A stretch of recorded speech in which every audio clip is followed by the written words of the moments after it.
Hello everyone, my name is Ryan Cam, and I finally watched Jurassic Park 3. This was directed by Joe Johnston, who would later go on to direct Captain America, the First Avenger, and before that had directed The Rocketeer. Check out my review above if you would like more thoughts on that.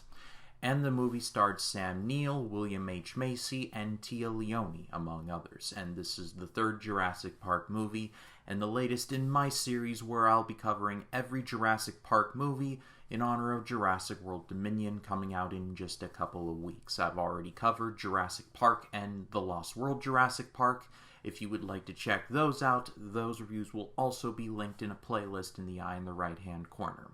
But for right now, let's dive into Jurassic Park Trace. This was released in 2001, and it tells the story of, well, Dr. Alan Grant. Dr. Grant is back, reprised by Sam Neill. He is back to doing his usual thing, digging the dirt for fossils, etc. However, he is dry of funding. But then, in a bit of a twist of fate, he receives a visit from a man named Kirby, played by Macy, who is seemingly a millionaire and has his own company, but he wants Dr. Grant to accompany him and his wife, played by Tia Leone, on a plane ride overlooking Isla Sorna. And Dr. Grant is very much against it, but is paid handsomely to do so, so he's like, why not? But the reason they're on the island is that their son was stranded on the island doing a parasailing trip gone wrong, and they need Dr. Grant's help to find him. My research for this can basically be described as the script was rewritten all to hell. They had an initial draft, and then they brought in another screenwriter to rewrite it, and there were more rewrites on top of rewrites. When this movie actually started production, there was not even a finalized script.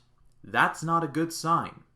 Macy would say in an interview that production on this movie took so long because of the rewrites and among other things that they would only shoot like a quarter page of a script a day. Oof. I've heard nothing but negative things regarding this, and so going into it, I was very worried. However, I don't think this movie is nearly as bad as people make it out to be.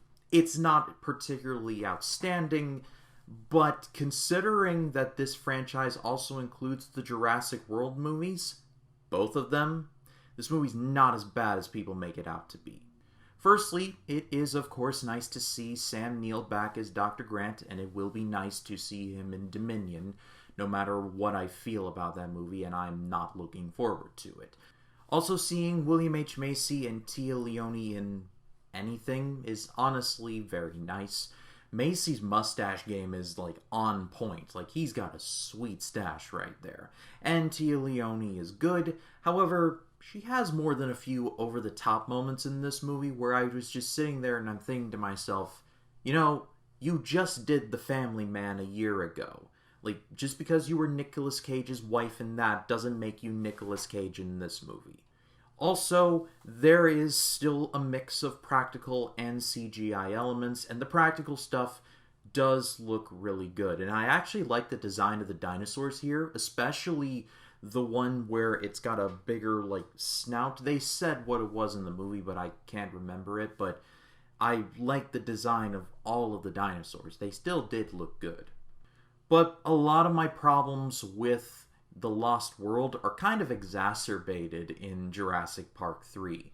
Not to mention that it just proves once again that InGen is just the dumbest company in movie history. By, like, just a country mile.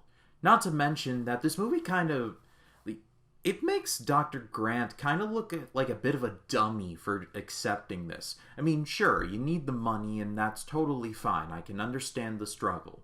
However, a simple AOL search, I mean, I would say Google search, but Google wasn't around back then, so AOL. I mean, like, Dr. Grant, a simple AOL search would have saved you a ton of headache. But, you know, there you go, I guess. There's a scene that people are particularly people particularly mock. It's the one where Dr. Grant is on the plane and you see the dinosaur look at him and go, Alan. It honestly, that really wasn't neat. It didn't really bother me all that much. I mean, yeah, it is absurd, but if you take it out of context, it's especially absurd. In the context of, this is actually a dream sequence, it's really never mentioned again. And honestly, I have more problems with the script than I have just this one weird moment, if that makes any sense at all. At the end of the day, Jurassic Park 3 is just kind of mediocre. I don't think it's particularly bad, but I don't think it's particularly good either. It's the most meh of the Jurassic Park movies, if that makes any sense at all. I'm going to give it a forgettable rating, with the caveat of Sam Neill, William H. Macy, and Tia Leone do good performances, and there are some good action scenes. However, like I said, a lot of this script feels like it was slapped together at the last minute, and in my research, it really did show. Not Jurassic World bad, but not Jurassic Park good either. It's just fine. But what did you all think of Jurassic Park 3? I know my podcast partner Jacob Martin thinks that this is the worst Jurassic Park movie, and I can kind of understand why, but really, we've still got a couple Jurassic World movies to cover, and those are just rank. And I guess off of that foot, the next movies I'm going to be covering are Jurassic World and Jurassic World Fallen Kingdom. I can't do individual videos for them. It hurts me too much. So I'm just going to do one big video talking about them and why they're just bad. But if you like this video, please be sure to leave a like, comment your thoughts down below, and if you like this video and you want to see more like it, hit the subscribe button and click the bell to allow notifications. That way when a new video drops, you'll be the first to know about it. My name is Ryan Cam, and I'll see you in the next one.